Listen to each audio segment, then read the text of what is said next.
बिस्मिल्लाहिर्रहमानिर्रहीम। अस्सलाम वालेकुम व्यूअर्स। आज मैं आपके साथ शेयर करूंगी ईद स्पेशल लबे शीरी की रेसिपी।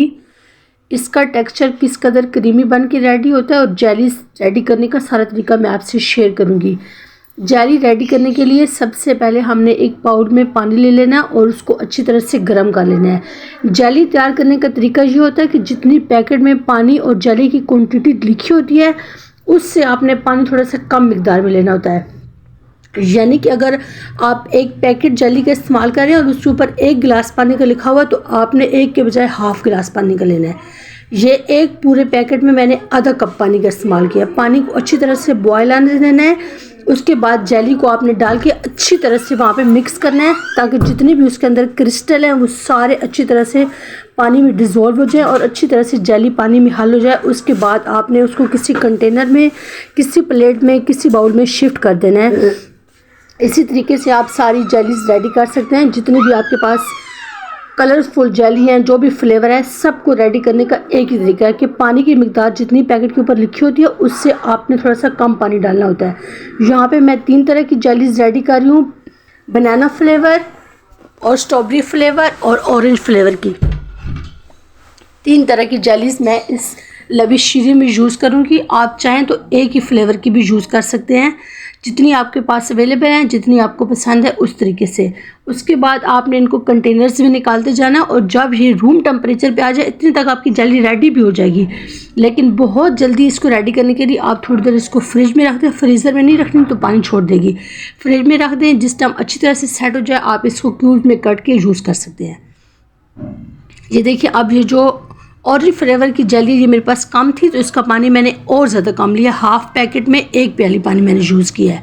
पहले पानी को अच्छी तरह से बॉयल आने देना है। उसके बाद आपने जेली इसमें मिक्स करके इसको किसी भी बर्तन में निकाल के छोड़ दें और इसको अच्छी तरह से सेट होने दें। उसके बाद हमने कस्टर्ड के लिए सबसे पहले दूध को रेडी करना है। पहले आपने एक पैन को अच्छी तरह से गर्म कर लेना है। उसके बाद फुल फैट आप दूध इस्तेमाल करें। दूध को आपने अच्छी तरह से बॉयल होने देना है। अक्सर लोग कहते हैं कि कस्टर्ड हमारा लिक्विड बनता है, इसके लिए सबसे पहले आपने चीनी को, दूध बॉयल होने के बाद चीनी को अच्छी तरह से इसमें मिक्स करना होता है।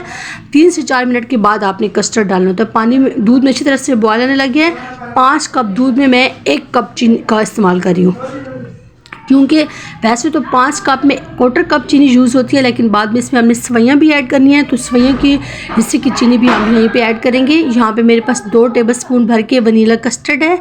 इसको आपने हमेशा ठंडे दूध या ठंडे पानी में मिक्स करना होता है। गर्म में जैसे ही आप डालेंगे तो इसकी गुठलियाँ बन जाएगी।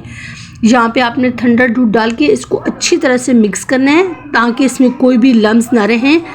उसके बाद आपने इसको उबलते हुए दूध में डाल देना है। इसके लिए आप एक हाथ से कस्टर्ड डालते जाएं और दूसरे से चम्मच चलाते जाएं यहाँ पे भी, ताकि गुठली ना बने और फ़ौरन से ये रेडी हो जाए। अगर आप दूध की क्वांटिटी कम रखेंगे और कस्टर्ड ज़्यादा डालेंगे तो पकने के बाद इसमें से आपको बिल्कुल पाउडर का जायका आएगा। इसलिए दूध थोड़ा सा ज़्यादा रखें और इसको ज़्यादा देर पकाएं ताकि ये अच्छी तरह से थिक हो जाए। ये देखें, यहाँ पे मैंने लकीर खींची है तो ये आपस में वापस नहीं जुड़ा। इसका मतलब है कि कस्टर्ड आपका बिल्कुल रेडी है। जिस टाइम आप इसको थोड़ी देर रखेंगे, रूम टेम्परेचर पे आएगा तो ये बिल्कुल अच्छी तरह से गाढ़ा हो जाएगा। फिर उसके बाद हमने इसको फ्रीज़ भी करना है तो ये और ज़्यादा थिक हो जाएगा। इसलिए इतना ही कस्टर्ड काफ़ी है। जितना आपको साइडों पे नज़र आ रहा है बाद में ये इस तरह का बन के रेडी हो जाएगा। ये देखिए, कस्टर्ड हमारा अच्छे से रेडी हो गया है।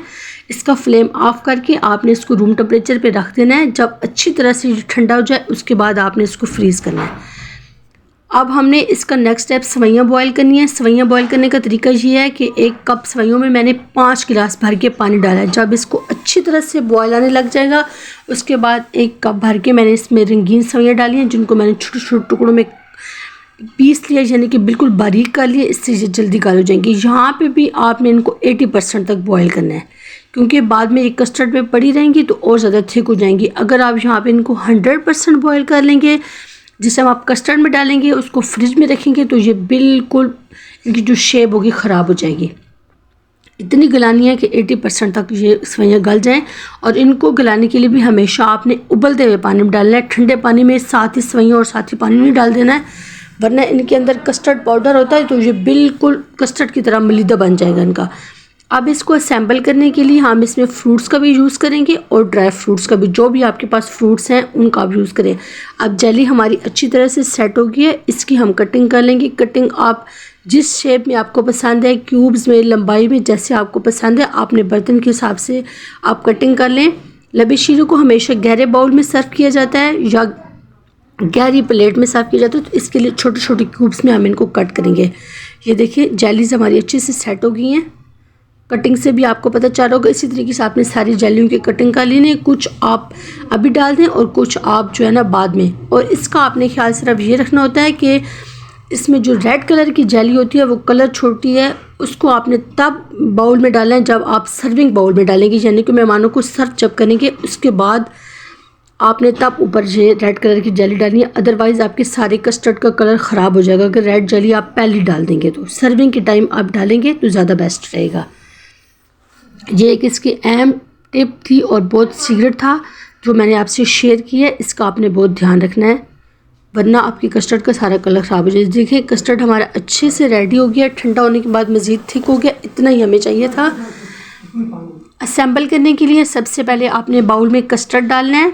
आपने इसके लिए हमेशा बड़े बर्तन का इस्तेमाल करना है क्योंकि जिसमें आप इसमें सवैयाँ ऐड करेंगे और बाकी चीज़ें तो इसकी जो क्वान्टिटी होगी डबल ट्रिपल हो जाएगी, इसलिए आपने ज़्यादा बड़े बर्तन का यूज़ करना है गहरे का। ये डालने के बाद जो सवैयाँ हमने बॉयल करके रखी हुई थी ये इसमें डाल देंगे। अभी ये आपको चिपचिपी सी लग रही होंगी, लेकिन डालने के बाद जब हम इनको अच्छी तरह से मिक्स करेंगे तो ये वापस टूट टूट के बिल्कुल जो है ना अच्छी तरह से खिल के बन जाएंगी।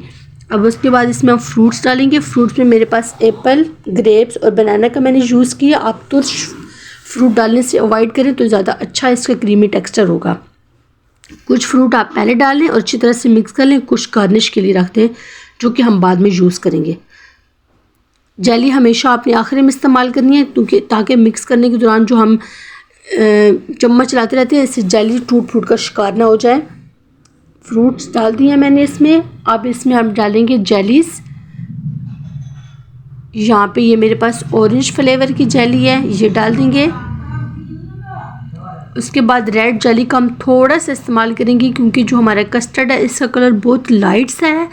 जिस टाइम ये थोड़ा सा कलर इसमें ऐड होगा तो इसका कलर बहुत उठ के आएगा। उसके बाद इसमें हम डालेंगे एप्पल जेली। इनको अच्छी तरह से मिक्स कर लिया। अब गार्निश के लिए हम इसके ऊपर जो हमारे पास फ्रूट्स बचे हुए थे वो इसके ऊपर डाल देंगे और थोड़े से ड्राई फ्रूट्स और जेली से इसकी गार्निश करेंगे। ईद के लिए मैंने और भी बहुत तरह के डेजर्ट बनाए हुए हैं जैसे कुनाफा, रसमलाई और भी कस्टर्ड, लबे शीरी की बहुत सारी रेसिपीज़ हैं। आप देखें, बनाएं और इन्जॉय करें। अगर आपको ये मेरी रेसिपी पसंद आती है तो अपने दोस्तों और अजीज़ों के साथ शेयर कर दें और चैनल को सब्सक्राइब कर दें।